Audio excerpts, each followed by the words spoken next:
Hello friends, આજે આપણે બનાવીશું લોટવાળા મરચાં, જે ખાવામાં ખૂબ જ મજા આવે છે. તો ચાલો શરૂ કરીએ. 3 નંગ નાના મરચાં, ચણાનો લોટ, મીઠું, ખાંડ, જીરું, હળદર, હિંગ, લીંબુ, નાનો કપ પાણી. મીઠું અને ખાંડ ચણાના લોટ ઉપર જ ઉમેરી દેવું.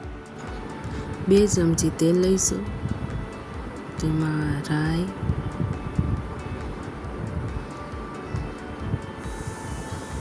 મેથી, હિંગ, હળદર, જીરું ઉમેરીશું. સરસ મિક્સ કરી લઈશું. તેમાં મરચાં ઉમેરીશું. મરચાંને સરસ ચલાવી લઈશું. તે સતળાઈ ગયા છે. હવે તેમાં ચણાનો લોટ, મીઠું અને ખાંડ ઉમેરીશું. લોટને સરસ તેલમાં શેકી લઈશું.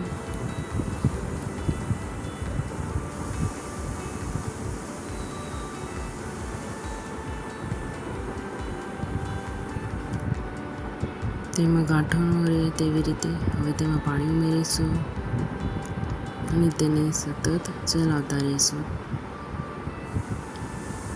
લોટ મિક્સ થઈ જાય એટલે તેમાં 1 ચમચી લીંબુ નાખીશું. તૈયાર છે મરચાંનો લોટ. 15 મિનિટ રેસ આપીશું એટલે લોટ આવે તે છૂટો તૈયાર છે.